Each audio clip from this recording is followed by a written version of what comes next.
karena kita topiknya sekarang akan ngebahas tentang perlindungan merek nih ya.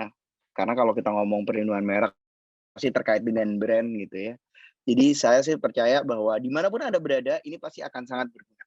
Nggak ada di Jakarta, di Medan, atau dimanapun, tetap hukumnya sama. Jadi, automatically saya bicarakan di sini nih nggak akan terpengaruh nih, walaupun Anda di Jakarta atau di mana-mana. Dan yang menariknya nanti akan saya kasih, info juga bahwa, untuk mendaftar kamera dan segala macam itu sudah online sekarang, gitu ya.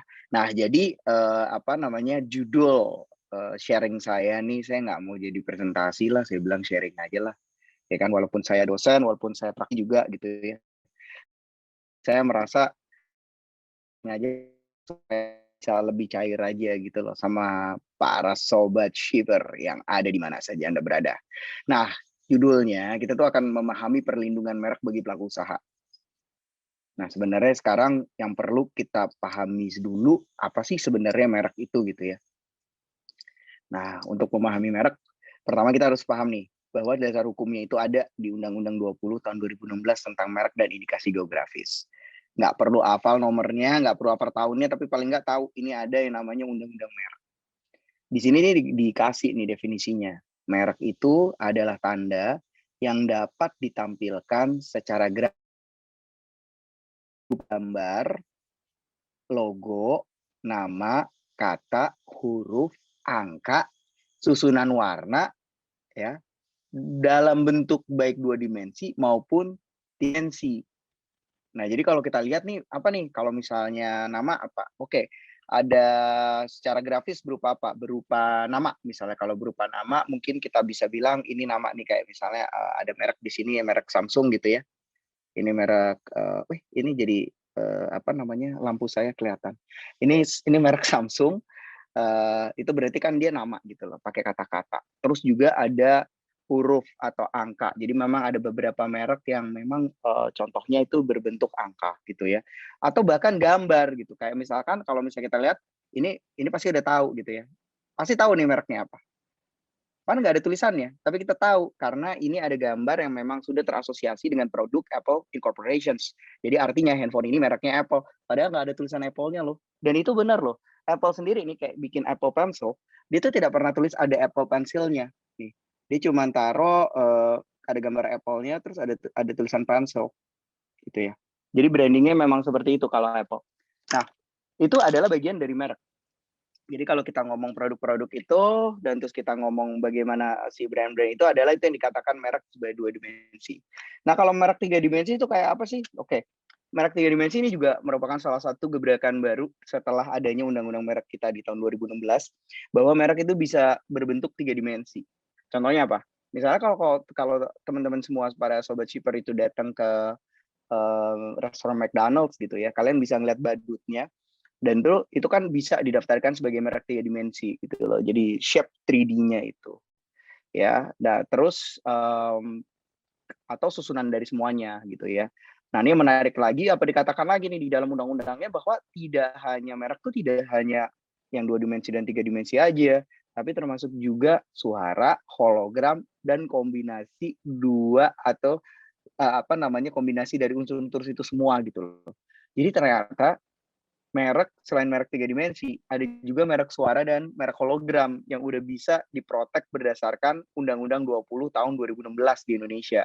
Jadi kita bisa loh daftarin merek suara. Kayak apa sih misalnya contohnya merek suara? Nah, contohnya gini nih, misalnya kita lagi diem di rumah gitu, terus kita dengar ada tanana, tanana, tananananana. Nah, itu pasti kita terasosiasi dengan suatu produk ice cream, ya, karena dia sudah itu ketika dia menjual itu, dia menggunakan si jingle itu sebagai, ciri khas dia. Jadi ada merek suara tuh bisa salah satunya seperti itu. Atau misalkan ada suara ketika kita membuka suatu handphone, ada suaranya seperti ini, nah, wah itu udah ketahuan ya kira-kira apa gitu ya, kalau yang anak-anak tahun generasi 90-an, 2000 apa 80-an tuh tahu lah itu berarti terasosiasi oleh suatu handphone yang namanya mereknya Nokia gitu ya. Nah itu merek-merek suara. Nah, terus bisa juga merek itu terdiri dari semua itu gitu ya. Yang diproduksi oleh siapa? Yang diproduksi dan digunakan oleh apa? Oleh orang atau badan hukum dalam kegiatan perdagangan barang dan atau jasa. Jadi merek itu bisa dimiliki atau dipergunakan atau diproduksi ya oleh orang individual atau badan hukum. Jadi ini nanti akan berikutnya kita masuk bahwa siapa sih yang bisa mendaftar merek? Bisa orang, bisa badan hukum atau badan usaha gitu ya. Dan untuk kegiatan apa? Kegiatan barang dan atau jasa. Jadi merek tuh ada merek jasa, ada merek barang dan itu berbeda pendaftarannya. Baik. Pemakaian merek berfungsi sebagai apa? Kalau di dalam undang-undang itu menyebutkan bahwa sebagai tanda pengenal untuk membedakan hasil produksi yang dihasilkan seseorang atau beberapa orang secara bersama-sama atau badan hukum dengan produksi orang lain atau badan hukum lainnya. Jadi misalkan kalau kayak kita punya online shop nih, online shopnya namanya let's say kita bilang SOS Digital gitu ya. Nah, SOS Digital ini tentu kan nggak mau kalau misalkan ada orang lain yang terus kemudian menggunakan nama atau brand yang sama gitu dengan kita. Di saat itulah kita perlu untuk memberikan satu perlindungan merek gitu ya. Terus supaya membedakan SOS digital, jasa SOS digital online shop yang saya tawarkan ini berbeda dengan SOS digital yang itu gitu. Cara membedakan gimana? Yaitu dengan menggunakan merek itu. Karena kalau misalnya kita menggunakan jasa dan tokonya cuma tulisan online shop doang, terus apa yang membedakan service jasa kita dengan online shop yang lain kalau kita tidak menggunakan merek khusus gitu ya untuk itu. Terus sebagai apa lagi? Ada juga alat promosi. Ya jelas gitu ya. Alat promosi itu ngaruh banget. Pernah kebayang nggak sih kalau misalkan ada apa ya? Nggak usah jauh-jauh deh kayak salah satu merek hype yang saya selalu takjub itu adalah Supreme gitu ya. Supreme itu mungkin berbeda dengan Bathing Apes atau misalnya merek-merek yang lain. Kalau Supreme itu kenapa bisa begitu? Padahal kan cuma kaos putih doang gitu ya. Cuman dengan ada logo Supreme-nya itu membuat kaos itu jadi kayak terlihat mahal, padahal cuman tulisannya juga gitu doang, cuman block letter warna merah gitu. Ya mirip-mirip tadi sama Shipper punya keren, tapi seperti blok seperti itu cuman bisa punya apa ya, bisa punya hal yang khusus gitu dan alat promosi juga. Kayak contohnya logo S-nya Shipper yang begitu khas gitu, itu kan bisa jadi alat promosinya Shipper juga gitu ya. Nah, terus untuk mempromosikan jasa atau produksi produk barang-barangnya gitu. Nah, lalu terus ada jaminan mutu atas barang. Nah, jaminan mutu atas barang juga penting. Karena maksudnya apa sih jaminan mutu atas barang? Ya supaya kalau kita punya merek tuh, jadi orang tahu bahwa yang ini jaminan mutu banget gitu. Jadi kayak misalnya Louis Vuitton, ya Louis Vuitton atau Louis Vuitton lah kalau dibaca pakai bahasa Indonesia gitu ya. Nah, Louis Vuitton ini yang Louis Vuitton yang barang-barang produk aslinya itu kualitasnya bagus banget. Ya saking bagusnya itu sebenarnya itu menjadi awet dan tahan lama. Atau misalnya produk lain misalnya Tumi gitu ya. Kalau orang beli Tumi itu biasanya wah kalau Tumi itu kuat gitu karena memang dari kata Tuminya sendiri itu dari istilah dari Romawi yang artinya dewa kekuatan gitu ya. Nah, itu udah terasosiasi gitu dari jaminan mutu dan barang. Jadi kalau pakai merek itu tuh udah otomatis pasti awet gitu. Atau misalnya jam Rolex yang original yang asli udah pasti kuat gitu ya. Atau jam Garmin yang asli itu udah pasti akan akurat untuk menentukan GPS. Ya seperti itu. Jadi jaminan mutu atau asal barang ya. Lalu petunjuk asal barang yang jasa yang dihasilkan. Nah, ini juga merek itu penting untuk menunjukkan asal barangnya gitu loh, dari mana gitu. Jadi orang tuh konsumen bisa terasosiasi oleh barang atau jasa yang memang sudah kita activate apa ya, udah kita sudah kita perkenalkan kepada publik gitu, sehingga publik udah tahu, jadi kita butuh banget yang namanya merek itu. Kalau misalnya kita nggak punya merek, nanti orang nggak akan tahu yang mana yang sebenarnya yang benar-benar jasa atau barang kita. Nah, ini yang sebenarnya definisi ada di dalam undang-undang. Tapi kurang lebih saya rasa para sobat Ciper semua tahulah maksudnya ya, apa yang dimaksud undang-undang ini. Nah, makanya di sini ada saya rumuskan bahwa fungsi mendaftarkan merek. Nah, apa sih pentingnya mendaftarkan merek? Saya kan kenapa nggak cukup saya pakai aja gitu ya. Terus orang tahu udah tahu kok kalau misalnya brand yang saya punya ini adalah punya saya gitu. Jadi kenapa sih saya perlu gitu ya untuk mendaftarkan? Nah, pertama tuh ya udah jelas tadi sebagai alat bukti bagi pemilik yang berhak atas merek yang didaftarkan. Jadi saya bilang nih, ini SOS digital online shop punya saya ini adalah yang punya Rio gitu kan. Nah, alat buktinya apa? Ya dengan pendaftaran merek itu nanti kita akan dapat sertifikat merek ya, pendaftaran merek. Lalu terus ada juga dasar penolakan terhadap merek yang sama atau keseluruhan atau sama pada pokoknya yang dimohonkan pendaftarannya untuk orang lain, untuk barang dan atau sejenis. Misalnya gini, tadi saya punya SOS digital. Lalu terus tiba-tiba ada orang lain menggunakan nama itu, udah nggak bisa kalau saya udah daftarin lebih dulu. Karena di Indonesia itu menganut azas first to file system. Jadi siapa yang dia mendaftarkan lebih dulu, maka orang lain tidak akan bisa untuk menggunakan merek itu karena udah kita duluan yang daftarin. Nah, yang ketiga adalah dasar untuk mencegah orang lain memakai merek yang sama atau keseluruhan atau pada pokoknya. Selain dia orang itu tidak bisa daftar karena kita duluan udah daftar, kita juga bisa ngelarang dia untuk nggak menggunakan. Kalau dia tetap menggunakan gimana? Wow, ada sanksi pidananya. Kita bisa lapor polisi dan kita bisa minta polisi untuk meminta dia untuk menghentikan penggunaan itu semua. Bahkan itu bisa diproses terus, bisa sampai ke pengadilan, malah bisa dipidana, ada pidana penjaranya juga, ada pidana dendanya juga, sampai miliaran. Jadi nggak main-main soal merek ini. Nah, coba sekarang para sobat shipper sekalian, kita putar bebaliknya. Kalau tiba-tiba orang lain yang duluan yang daftarin merek kita, berarti kita bisa digituin dong. Yes. Itu yang menjadi hal ini tuh sangat penting. Jadi daftar merek tuh penting banget. Kenapa?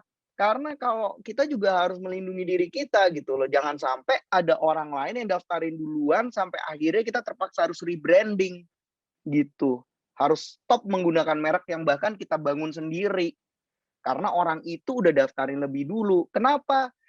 Dia punya hak, iya karena berdasarkan hukum, ya, dia punya hak untuk melarang kita mendaftarkan dan bahkan melarang kita untuk menggunakan loh, gitu ya. Karena dia udah punya hak mereknya. Jangan keliru ya, bukan mematenkan merek ya. Jadi paten beda urusannya. Ini kita ngomong merek. Jadi hak mereknya, hak daftar mereknya. Banyak kan orang tuh suka salah kalau ngomong mematenkan merek, mematenkan logo, mematenkan itu salah. Yang benar adalah mendaftarkan merek gitu ya. Nah, jadi aku rasa udah cukup jelas ya bagi para sobat shipper semua, pasti tahu nih, paham nih, berarti ini memang penting banget si pendaftaran merek ini. Tidak hanya yang 3 ini aja, tapi untuk melindungi usaha kita juga. Jangan sampai orang lain malah mendaftarkan merek kita lebih dulu. Oke? Nah, merek tuh macam-macam, merek apa aja sih? Gini, ini kan aku ngikutin juga ya dari terms of reference yang udah dikasih sama shipper buat aku. Oke, ternyata merek tuh ada 2, para sobat shipper semua. Yang pertama adalah merek dagang dan yang kedua ada merek jasa. Jadi ada merek dagang, ada merek jasa. Nah, merek dagang dan merek jasa ini kalau didaftarkan itu terdiri dari 45 kelas barang dan jasa. Nanti kan nih PPT-nya kalau boleh nanti dibagikan ya Mas Reza ya kepada para peserta juga. Tapi para peserta saya kasih disclaimer, tidak boleh disalahgunakan ya. Jadi artinya nggak boleh dijual, nggak boleh diapa. Saya menyebarkan ini hanya untuk kebaikan saya, untuk membagi informasi kepada teman-teman semua. Jadi tolong dihargai karena ini hak cipta saya, ini haki saya. Ya, jadi ini nanti di dalam PPT saya bisa diklik juga nih, ya bisa diklik juga. Insya Allah bisa diklik. Ini link ke klasifikasi, ya klasifikasi yang ada di website DJKI. Itu terdiri dari 45 kelas barang dan jasa. Nah, setiap jenis jasa, jenis layanan maupun jenis barang para sobat shipper yang ada di sini kan beda-beda nih. Ada yang fokusnya untuk menjual pakaian, itu berarti masuknya di kelas 25 gitu ya. Di 25 itu melindungi alas kepala, pakaian dan alas kaki gitu ya. Atau terus kemudian mungkin ada lagi yang bidang barangnya gitu ya, barang yang didagangkannya itu produk makanan, itu beda lagi kelas-kelasnya para sobat shipper. Nah, para sobat shipper ini bisa nanti cek di link ini di skm.djip.go.id, itu nanti ada tuh kelas-kelasnya. Dan bahkan ini seperti yang ada di background ini, di belakang saya ini kan ada pencariannya nih, jadi bisa dicari gitu. Karena diketik aja di situ, misalnya apa, film gitu, atau jangan film lah, misalnya baju gitu, pakaian gitu, hoodies gitu ya, ini masuknya kemana, itu Nanti bisa keluar hasilnya. Nah, untuk menentukan di kelas mana. Karena kalau kita daftarin merek itu per kelas. Jadi tidak bisa satu merek udah kita daftarin berarti orang lain nggak bisa pakai semua. Enggak, karena per kelas. Kita mau pakainya di kelas berapa aja. Itu harus dipahami juga. Kalau misalnya Sobat Shipper emang nanti menjualnya pakaian-pakaian, ya otomatis kelas 25. Atau nanti kelas-kelas yang lainnya seperti itu. Total tuh barang dan jasa itu ada 45 kelas. Dan siapa sih yang membuat klasifikasi ini? Klasifikasi ini dirumuskan berdasarkan the Nice Agreement concerning the international classification of goods and services for the purposes of registration of marks. Jadi, ini sudah jadi dasar standar internasional para Sobat Shipper. Jadi dimanapun di negara-negara di dunia ini yang memang meratifikasi terhadap Nice Agreement, ya itu mereka memiliki klasifikasi jenis merek barang dan jasa yang sama seperti yang digunakan di Indonesia. Gitu. Jadi ada ini nanti kalian bisa cek sendiri ya di situs ini dan saya udah kasih linknya. Lalu terus bagaimana sih proses pendaftaran merek gitu ya? Pertama, ada suatu proses yang biasa saya namakan sebagai praregistrasi atau penelusuran pendahuluan. Nah, penelusuran pendahuluan ini adalah fungsinya kita ngecek apakah udah ada orang yang lebih dulu mendaftarkan atau mengajukan permohonan terhadap merek yang mau kita daftarin nih. Soalnya kalau udah ada orang yang lebih dulu, berarti kita kan nggak bisa. Kalau udah ada orang yang lebih dulu, berarti kan kalau kita pakai, kita bisa memiliki potensi, kita melanggar haknya dia. Kita bisa dilapor polisi, kita bisa digugat secara perdata di pengadilan niaga. Nah, ini kan harus tahu kita. Makanya penting sekali apa yang dinamakan praregistrasi atau penelusuran. Biasanya kalau para Sobat Shipper yang udah anak-anak startup tuh biasanya udah tahu lah. Kita cek dulu gitu, cek brandnya dulu, cek mereknya dulu, udah ada yang make apa belum, udah ada yang daftar apa belum gitu ya. Nah ini kita bisa cek. Cara ceknya kemana? Cara ceknya itu bisa ke sini. Di situsnya sudah saya kasih juga linknya. Ini di pdki-indonesia.dgip.go.id ya. Itu apa yang kita cari? Pertama yang tadi saya bilang, untuk ngecek ada nggak orang yang udah daftarin lebih dulu. Nah, kalau udah ada orang yang daftarin lebih dulu, otomatis kalau kita mau daftarin merek kita, ada kemungkinan nggak bakal bisa diterima. Itu yang namanya saya bilang sebagai registrability, yang nomor 1 itu. Nah, terus yang nomor 2, itu ada risk of infringement. Risk of infringement itu adalah resiko. Resiko kalau misalnya kita tetap pakai merek itu, berarti kita bisa dituntut sama orang yang udah punya pendaftarannya. Ya, jadi kita perlu banget nih untuk ngecek, untuk cari tahu ini sebenarnya udah terdaftar apa belum. Kalau udah terdaftar, ada resiko kalau tetap kita pakai. Nah, kalau kayak gitu gimana, Mas Rio? Misalnya solusinya ya terpaksa rebranding. Kamu mesti cari merek lain yang kira-kira chances terdaftarnya itu atau tidak memiliki resiko infringement yang besar gitu ya. Kurang lebihnya sih seperti itu. Nah, praregistrasi ini bisa dilakukan sendiri ya seperti itu atau juga bisa minta bantuan dari suatu profesi yang namanya konsultan kekayaan intelektual. Nah, kebetulan saya juga salah seorang aktivis lah ya di konsultan kekayaan intelektual. Saya kebetulan menjabat sekarang sebagai wakil sekretaris jenderal dari Asosiasi Konsultan Hak Kekayaan Intelektual Indonesia. Jadi dari seluruh konsultan kekayaan intelektual yang ada di Indonesia, saya orang asosiasi dan saya adalah wakil sekjennya. Dan selama menjabat sebagai wasekjen dan sebelum-sebelumnya saya 2 periode untuk menjabat di asosiasi, saya memang sering menemukan nih bahwa masyarakat tuh masih belum paham bahwa konsultan kekayaan intelektual itu tidak hanya cuman agen yang cuman daftar-daftarin haki doang, daftar-daftarin merek, daftar-daftarin paten, daftarin hak cipta doang, bukan. Tapi konsultan kekayaan intelektual itu harusnya dijadikan partner Anda untuk berdiskusi tentang hal-hal seperti ini nih, untuk ngecek, cari tahu, ngobrol gitu ya. Jadi kita sebagai klien atau konsumen juga bisa mendapatkan ilmu ketika kita berinteraksi dengan konsultan kekayaan intelektualnya. Jadi ada 2 pilihan nih para Sobat Shipper. Jadi bisa Anda mencari sendiri, ya ngecek sendiri. Tapi kalau nggak tahu caranya, ya bisa minta bantuan konsultan kekayaan intelektual untuk ditanya juga analisanya bagaimana si konsultan kekayaan intelektual ini.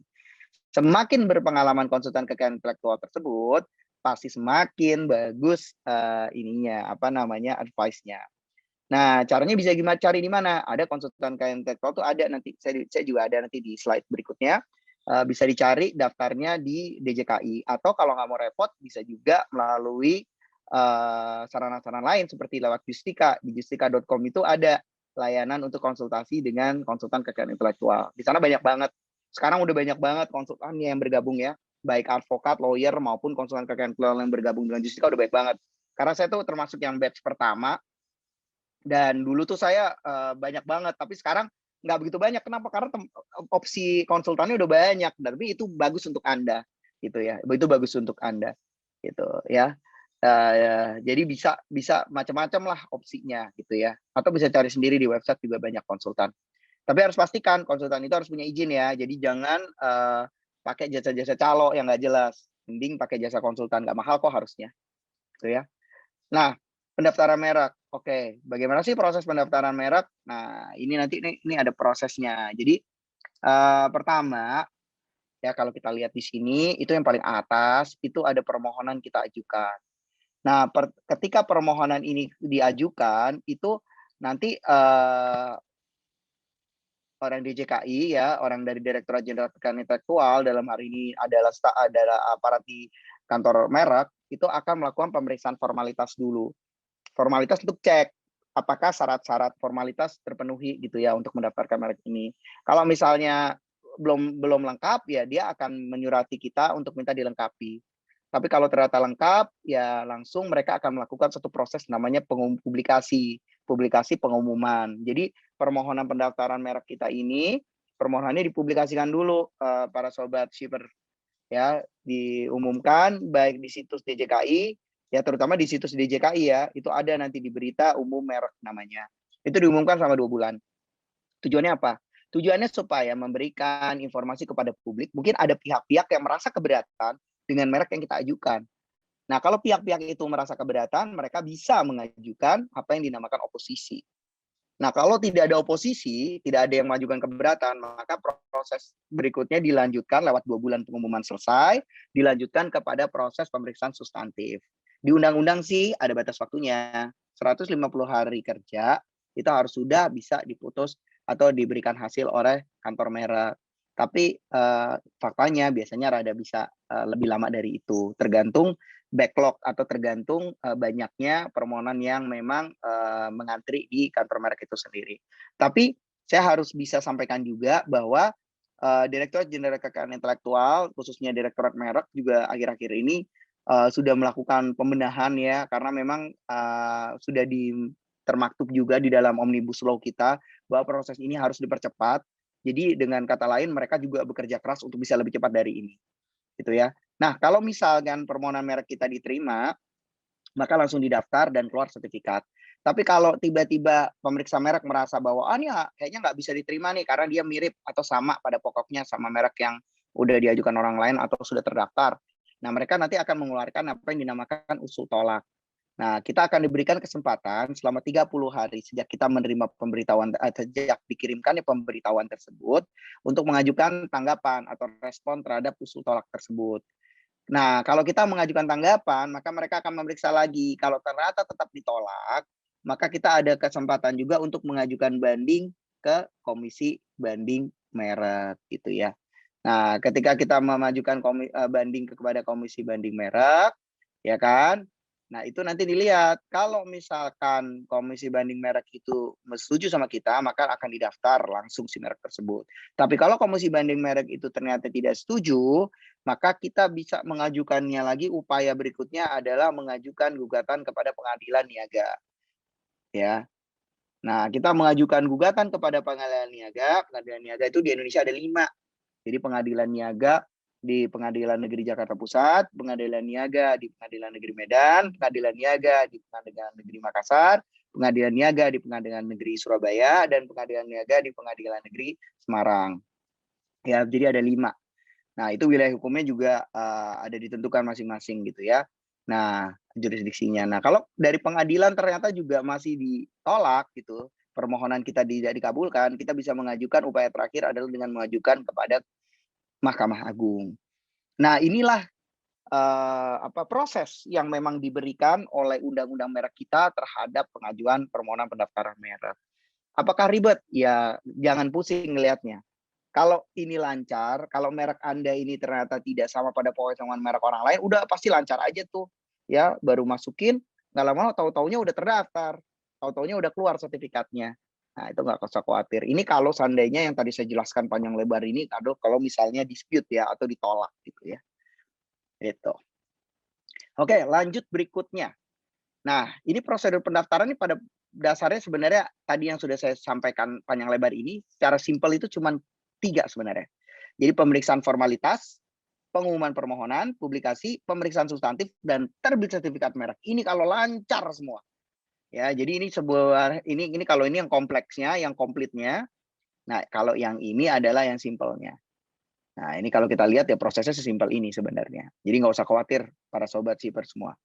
Nah, pada prinsipnya sih harusnya nggak ribet. Tapi memang upaya-upaya itu dimungkinkan yang tadi itu, sehingga akan ada sedikit kompleksitas. Makanya di situ dibutuhkan konsultan kekayaan intelektual atau advokat yang akan membantu Anda.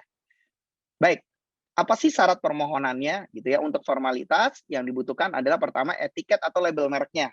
Nah, kayak misalnya etiket tuh atau contoh merek tuh seperti Shipper nih. Shipper punya logo S ya. Nah, ini teman-teman sobat shipper semua pasti lihat. Nah, ini harus ada etiketnya dalam bentuk filenya biasanya JPG ya, dalam bentuk JPEG. Nah, kalaupun bukan JPEG biasanya saya bisa transfer lah dengan mudah lah, saya screen capture atau apa gitu ya. Nah, terus dibutuhkan juga tanda tangan pemohon. Ya, tanda tangannya pemohon itu dibutuhkan sampel tanda tangannya. Lalu kalau Anda adalah UKM binaan, ya, itu dibutuhkan surat rekomendasi UKM binaan atau surat keterangan UKM binaan dari dari dinas ya, dari dinas khusus ya, khusus untuk pemohon usaha mikro dan usaha kecil.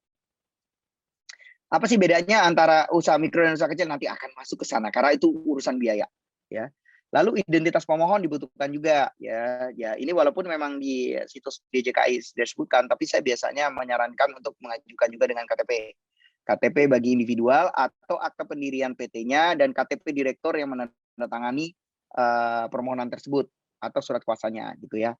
Nah, kalau misalkan Anda menggunakan jasa konsultan kekayaan intelektual, berarti Anda membutuhkan surat kuasa gitu. Kalau Anda misalnya mengajukan prioritas, jadi prioritas itu kita daftarin mereka di luar negeri dulu, terus kita mengajukan bukti prioritas, nah itu berarti bisa harus disertakan juga. Lalu yang terakhir, yang paling penting adalah melakukan pembayaran. Pembayaran kepada mana? Disetorkan kepada kas negara, kepada menjadi merupakan pendapatan negara bukan pajak atau yang bisa disingkat dengan PNBP.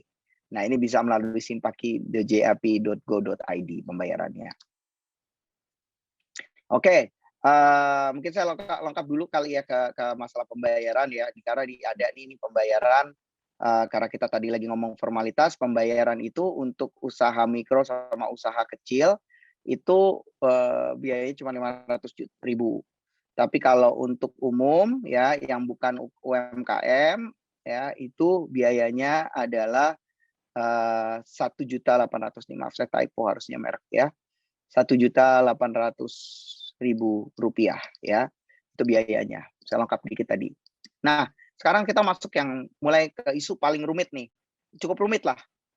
Pada dasarnya merek tuh sebenarnya pada saat kita ajukan permohonan nggak langsung bisa terdaftar begitu aja gitu. Jadi memang harus diperiksa. Tadi kan kalau formalitasnya udah terpenuhi semua nih, ya formalitas ini terpenuhi. Nah, masuk tuh tadi kan, masuk kemana? Ke pemeriksaan substantif nih ya kan. Nah, di pemeriksaan substantif, apa sih yang diperiksa sama orang kantor merek gitu ya. Nah, mereka akan lihat dulu. Jadi untuk supaya merek itu bisa didaftar, dia harus lolos kepada screening ini. Pertama adalah screening dasar penolakan absolut dan screening dasar penolakan relatif. Oke, apa itu dasar penolakan absolut?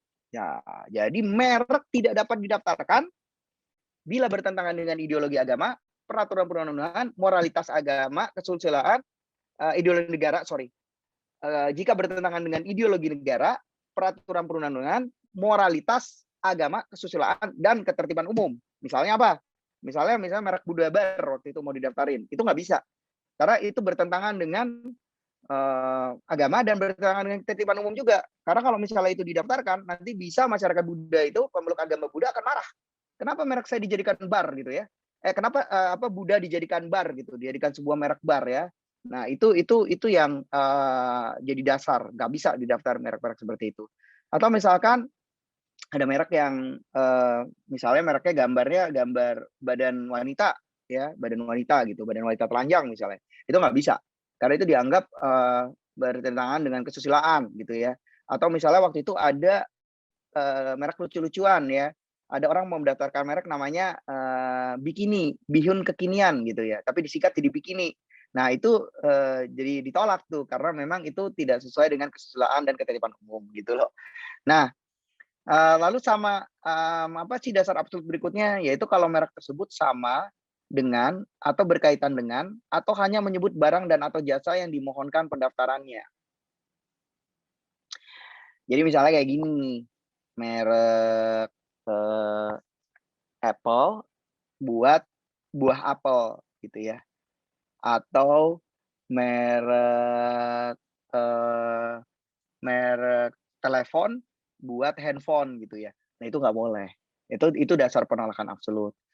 Lalu ada lagi, eee, atau merek kopi buat produk kopi gitu tuh nggak boleh, gitu. Merek sabun buat produk, sabun gitu tuh nggak boleh ya. Nah itu absolut. Nah atau merek juga, apa namanya, memuat unsur yang dapat menyesatkan masyarakat tentang asal, kualitas, jenis, ukuran, macam, tujuan penggunaan barang dan atau jasa yang dimohonkan pendaftarannya, atau merupakan nama varietas tanaman yang dilindungi untuk barang dan atau jasa sejenis. Jadi ini nggak boleh juga tentang, apa namanya, merek-merek yang menyesatkan gitu. Misalkan kayak, dia mereknya itu, misalkan merek rokok sudah pasti sehat, atau merek rokok yang anti mati gitu, orang mah kan nggak bisa tuh kayak gitu ya. Nah, yang keempat adalah merek yang memuat keterangan yang tidak sesuai dengan kualitas, manfaat. Nah, ini misalnya kayak, ada merek, misalnya merek salep gitu ya, terus, salepnya itu, udah pasti sembuh dalam pasti sembuh dalam 2 jam gitu mereknya, itu nggak bisa kayak gitu. Ya, karena tidak sesuai dengan kualitas dan manfaatnya. Atau misalkan ada merek juga waktu itu sempat ditolak adalah, mereknya judulnya adalah bintang 0%, tapi dia mendaftarkannya bukan buat minuman soda, tapi yang didaftarkan untuk minuman jenis bir. Nah, itu nggak mungkin, mana ada bir yang nggak ada alkoholnya gitu ya. Ya gitu, seperti itu. Atau yang kelima, tidak memiliki daya pembeda.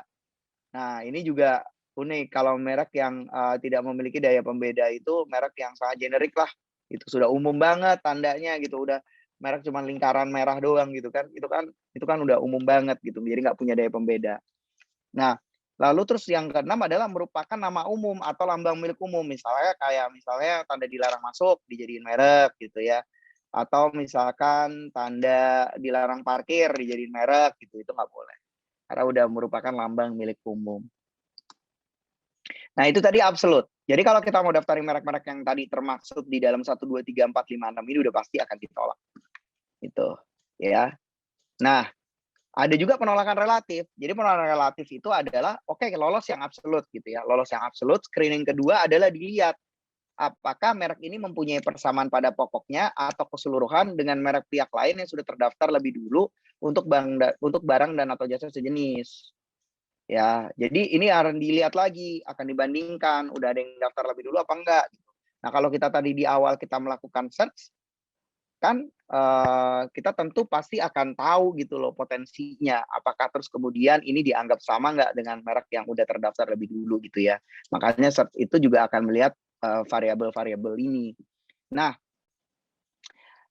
merek juga, apa ya, yang kedua adalah mempunyai persamaan pada pokoknya atau keseluruhan dengan merek yang sudah terkenal milik pihak lain. Nah, ini juga untuk barang, dan atau jasa sejenis gitu ya. Nah ini juga merek terkenal juga dilindungi ya, para sobat shipper dimanapun Anda berada. Karena, eee, merek tuh nggak boleh kalau kita misalnya pakai merek terkenal, kayak misalnya kita daftarin, misalkan merek sendal jepit, tapi mereknya Coca-Cola, atau merek sendal jepit, misalnya terus mereknya, merek terkenal lah gitu ya, merek merek Kodak gitu ya, itu kan juga udah terkenal gitu, atau merek Fujifilm, tapi kita buat sendal jepit itu udah nggak bisa gitu, karena itu udah merupakan merek terkenal. Atau misalnya kita bikin, merek, apa namanya, tas gitu tapi pakai BMW dan logonya, itu juga udah nggak bisa gitu ya. Nah, itu yang merek terkenal. Lalu terus ada juga merek yang harus ditolak kalau memiliki persamaan pada pokoknya atau keseluruhan dengan merek yang sudah terkenal milik pihak lain tapi tidak sejenis. Maaf, jadi kalau yang sejenis itu adalah misalkan sama persis tuh tadi ya. Nah, kalau yang tidak yang pas ayat 3 ini adalah yang memang yang poin nomor 3 ini adalah yang tidak sejenis yang saya kayak bilang tadi itu kayak misalnya daftarin merek Coca-Cola untuk sendal jepit. Nah, kalau yang dua itu kita benar-benar daftarin merek Coca-Cola untuk barang sejenis. Misalnya kayak untuk daftarin merek Coca-Cola misalnya untuk minuman limun gitu ya atau minuman jahe tapi merek Coca-Cola gitu nggak bisa. Nah, tapi kalau yang ketiga ini untuk yang barang tidak sejenis itu misalnya kayak sendal jepit atau apa itu juga nggak bisa. Tapi intinya adalah kalau udah berkaitan dengan merek terkenal maupun barang sejenis maupun tidak sejenis itu memang tidak bisa didaftarkan pada prinsipnya. Lalu memiliki persamaan pada pokoknya atau keseluruhan dengan indikasi geografis yang sudah terkenal. Apa sih indikasi geografis? Misalnya itu adalah seperti kopi Kintamani atau kopi Toraja ya. Nah, itu udah nggak bisa. Jadi kita nggak boleh memiliki persamaan pada pokoknya dengan IG punya pihak-pihak atau kelompok pengrajin tertentu gitu ya. Terus tapi IG-nya juga harus didaftar ya, indikasi geografisnya gitu ya. Lalu terus 5, merupakan atau menyerupai nama orang terkenal atau foto atau nama badan hukum yang dimiliki orang lain kecuali atas persetujuan dari yang berhak. Nah, misalnya teman-teman nih ada yang ngefans banget nih sama Bunga Citra Lestari, terus tiba-tiba mendaftarkan merek Bunga Citra Lestari gitu loh untuk clothing misalnya. Itu nggak boleh karena dia menyerupai nama orang terkenal. Ya, atau menggunakan fotonya BCL gitu ya. Itu juga nggak boleh gitu karena itu adalah foto orang terkenal gitu ya. Nah, yang keenam merupakan tiruan atau menyerupai nama atau singkatan nama, bendera, lambang atau simbol atau emblem negara atau lembaga nasional maupun atau internasional. Misalnya tanpa kita sengaja di dalam merek kita itu ada unsur lambang PBB-nya, itu nggak boleh. Ya, kecuali dapat persetujuan dari pihak tersebut, dari pihak PBB misalnya. Nah, pernah kejadian? Oh ya pernah. Misalnya kayak ada orang mau daftarin baju untuk sebenarnya unit usahanya dari suatu lembaga negara, waktu itu adalah MPR gitu ya. Nah, tapi di dalam mereknya itu ada gambar lambang MPR-nya dan itu nggak boleh gitu loh. Itu nggak boleh karena itu menyerupai lambang negaranya, lambang MPR-nya. Lalu ketujuh, merupakan tiruan atau menyerupai tanda atau cap stempel resmi yang digunakan oleh negara, ini juga nggak boleh. Jadi stempel resmi itu sama-sama persis juga nggak boleh. Ya, itu dia nggak bisa didaftar. Nah, itu tadi yang menjadi dasar bahwa setiap merek itu sebenarnya nggak bisa langsung didaftarkan. Jadi kita harus ngeliat lagi dan kita harus ngecek karena orang nanti pemeriksa merek di kantor merek itu dia akan dia akan meninjau itu gitu. Nah, ini ada nih lebih dalam lagi nih dikit. Ini jarang-jarang loh ini disampaikan di publik gitu ya karena ini sekarang dosennya nih yang keluar saya nih. Jadi untuk ngelihat tadi sama pada pokoknya atau enggak itu gimana sih sebenarnya? Nah, ini kita ada satu approach, ada satu teori yang kita pakai. Itu spektrum daya pembeda teorinya. Nah, kita ngelihat di dalam suatu teori spektrum daya pembeda ini, kita tuh ada yang namanya generic trademark, descriptive trademark, suggestive, arbitrary, atau ciptaan gitu ya.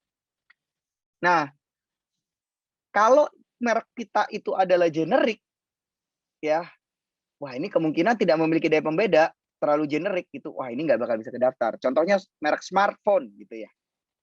Smartphone, ini kita lihat nih, misalnya produknya kayak gini.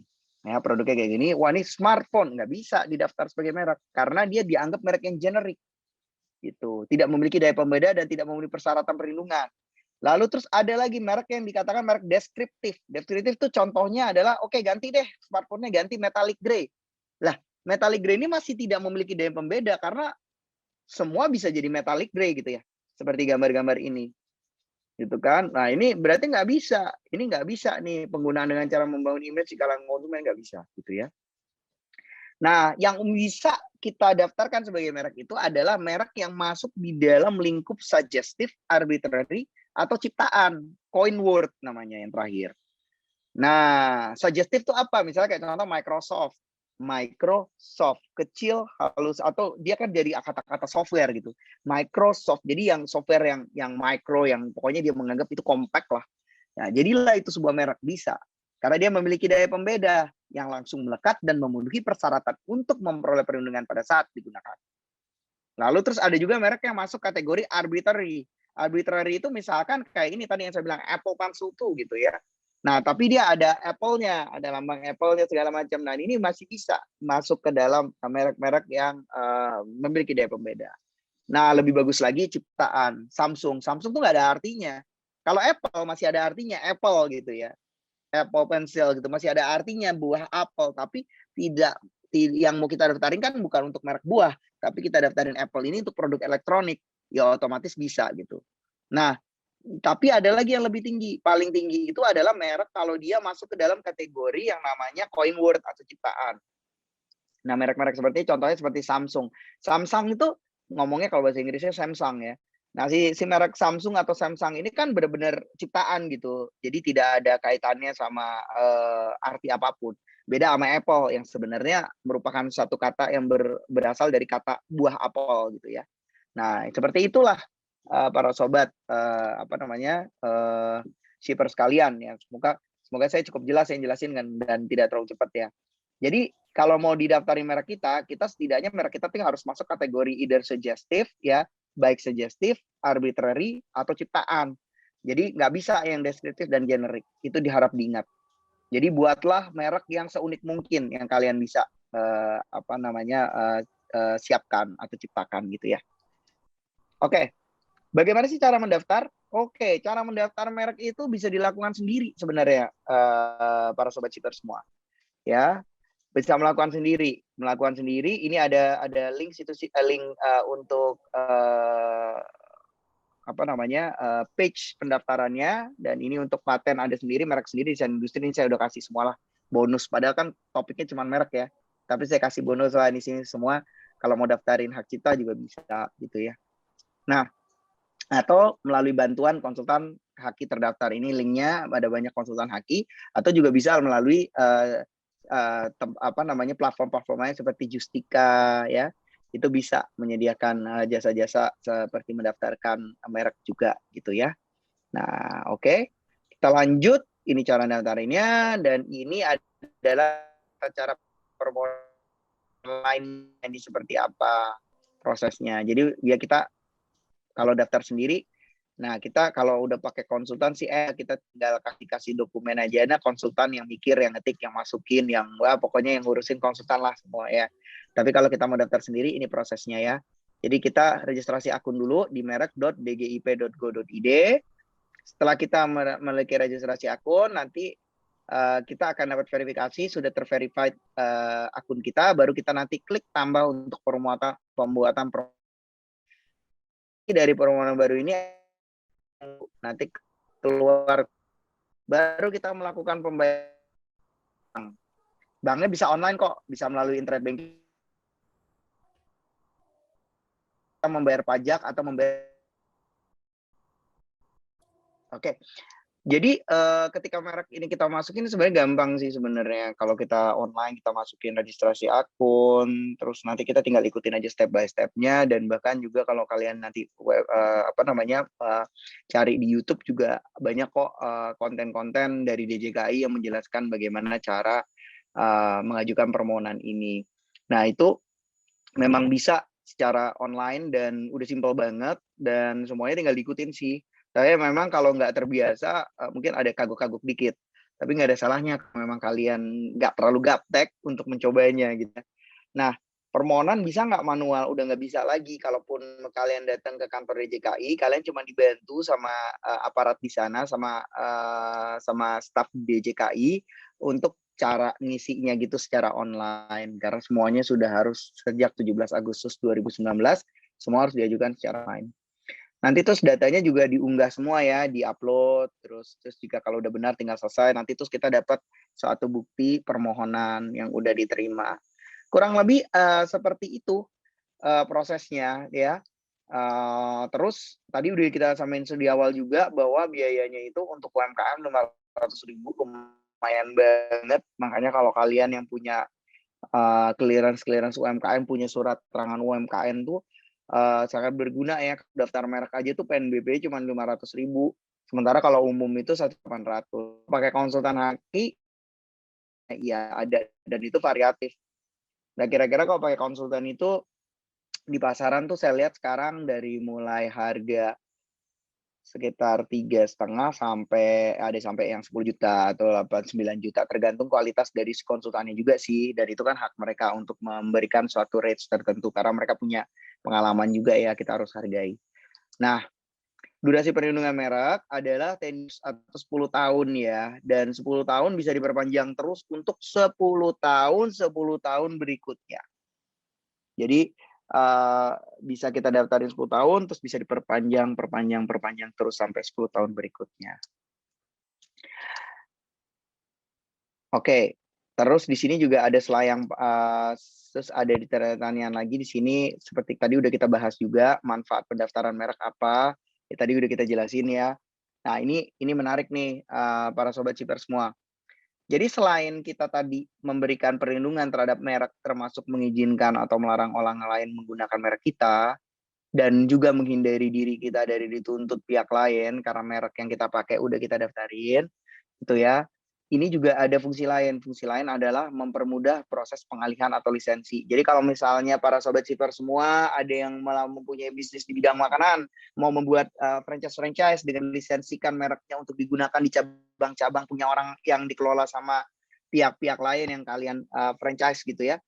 Nah, para franchise ini, nah itu ada lisensi, dan lisensi inilah yang kalau kita mendaftarkan merek mudah untuk melisensikannya, gitu ya. Nah, terus yang keempat adalah mempermudah proses investasi atau IPO bahkan ya. Jadi kalau misalkan kita punya usaha ini, kita mau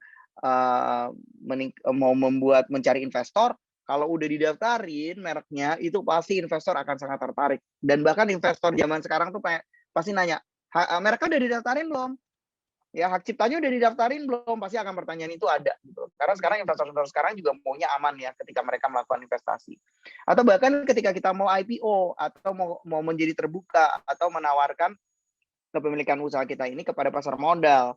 Dan ketika IPO itu juga sangat penting nih yang namanya pendaftaran merek gitu. Nah, jadi udah oke, harus banget deh kalau zaman sekarang gitu ya, kita daftarin merek tuh it's a must banget, harus banget. Dan jasa konsultan haki itu sebenarnya sangat dibutuhkan kalau kita sadar betapa pentingnya. Nah, aku selayang pandang dikit. Selayang pandang tuh gimana? Jadi ada haki-haki yang memang perlu didaftarkan, dan ada haki-haki yang nggak perlu didaftarkan tapi bisa dicatatkan. Nah, kalau hak cipta itu sebenarnya nggak perlu didaftarkan, tapi dia bisa dicatatkan. Rahasia dagang juga begitu. Tapi untuk jenis haki berupa paten, desain industri, merek, indikasi geografis, atau desain tata letak sirkuit terpadu, itu harus didaftarkan pada prinsipnya. Cara membedakannya gimana sih? Oke, aku selayang pandang dikit ya. Ini memang di luar konteks, tapi untuk membedakan mana bedanya antara paten, desain industri sama merek, sama indikasi geografis. Ini penting diketahui supaya kita nggak keliru. Oke, pertama, kalau kita lihat produk ini, saya contohin, merek mana? Merek adalah ini, lambang Apple-nya. Kalau misalnya kita pakai produk kompetitornya, mungkin kita akan lihat misalnya Samsung ada logo Samsungnya gitu ya, ada tulisan Samsungnya. Oh, Samsungnya di sana, soalnya buat ini, buat modem. Nah, terus buat modem Samsung. Kalau modem pakai Samsung. Anyway, terus jadi apa namanya, ini mereknya ya. Oke, terus desain industri mana? Desain industri itu adalah 3 dimensi desainnya ini. Ya, 3 dimensi desainnya ini yang jadi pendaftaran desain industri. Lalu terus paten mananya? Kalau paten itu contohnya begini. Ini kan kekunci ya. Terus saya hadapin ke muka saya, terus dia ngebuka nih otomatis gitu kan. Dia melakukan Face ID, jadi terbuka tuh handphonenya ya. Handphonenya terbuka. Nah, kalau handphonenya terbuka begini berarti otomatis dia membaca kan muka saya, biometrik muka saya kalau Apple. Kalau Samsung membaca retina gitu ya. Nah, artinya cara dia membacanya itu patennya. Sebuah handphone yang harusnya smartphone yang dibuka itu kita harus pakai kode-kode apa segala macam, itu tidak perlu seribet itu lagi karena dia hanya membaca muka kita dan otomatis kebuka gitu ya. Nah, itulah paten. Lalu bagaimana indikasi geografis? Indikasi nggak ada hubungan sama ini, tapi kalau indikasi geografis kita ngomong ada kopi Toraja, ada misalnya kopi Kintamani. Nah, itu masuk indikasi geografis. Desain tata letak sirkuit terpadu apa? Nah, itu adalah chipsnya. Jadi kan di dalam handphone ini ada chipsnya. Nah, chipsnya itulah yang desain tata letak sirkuit terpadu. Lah, hak cipta mana? Kalau hak cipta itu adalah kalau misalnya di sini ada foto-foto, nah foto-foto itulah yang ada perlindungan hak ciptanya. Kalau di dalam handphone ini ada lagu-lagu, maka lagu-lagu itulah yang dilindungi sebagai hak ciptanya. Jadi kalau kayak ada foto-foto gini di dalamnya ini berarti ini hak cipta. Ya kan, kalau tiba-tiba dia ngebuka caranya tuh paten. Kalau ini ada 3 kamera terus jadi kualitas fotonya jadi bagus, juga itu adalah patennya. Nah, itu kurang lebih cara memahami haki seperti itu. Jadi kalau kita ngomong brand, otomatis itu hanya merek gitu ya. Semoga para sobat shipper dimanapun Anda berada saat ini, setelah ikut acara ini udah paham banget deh soal haki. Jadi nggak keliru-keliru lagi untuk nyebutin matenin merek saya atau mematenkan logo saya, itu salah ya. Karena paten itu yang tadi teknologi itu tuh yang canggih itu tuh ya. Nah, nih pertanyaan terakhir nih, ada di question, ada di Tor juga. Daftar sendiri atau pakai konsultan? Itu tergantung dengan kebutuhan Anda juga. Ya, kalau Anda mau belajar logo hak cipta, oh logo bukan. Logo itu adalah merek. Hak cipta itu ya hak cipta tadi itu. Gambarnya dan segala macam itu. Nggak bisa disama-samain, hak cipta sendiri, logo sendiri. Gitu ya, logo itu merek. Ini ada pop up tadi pertanyaan. Nah, jadi daftar sendiri atau pakai konsultan nih? Nah, kalau saya sih bilang itu tergantung kebutuhan Anda. Ya, kebutuhan Anda tuh bagaimana gitu ya. Apakah Anda perlu konsultan? Tapi kalau saya saran, kalau memang Anda mau belajar gitu ya, tahu yang mana yang benar mana enggak, menggunakan konsultan nggak ada salahnya. Apalagi untuk pertama-tama, supaya paham dulu. Ya, ngobrol dulu dengan konsultannya. Tapi pastikan konsultannya itu yang enak diajak ngobrol gitu loh, diajak ngomong supaya kita juga jadi ikut pinter. Nanti kalau kita udah tahu caranya dan segala macam, baru coba daftar sendiri. Tapi ada juga teman-teman yang berani gitu, saya mau coba daftar sendiri, salah-salah nggak apa-apa gitu kan. Ya sampai saya mau belajar dan anaknya nggak gaptek gitu, anaknya tek banget lah gitu ya. Terus dia mau daftar gitu, boleh nggak masalah gitu. Jadi kalau saran saya sih kalau pakai konsultan haki ya, Anda jangan cuma daftar bayar doang terus nawar gitu. Wah, itu saya paling nggak suka.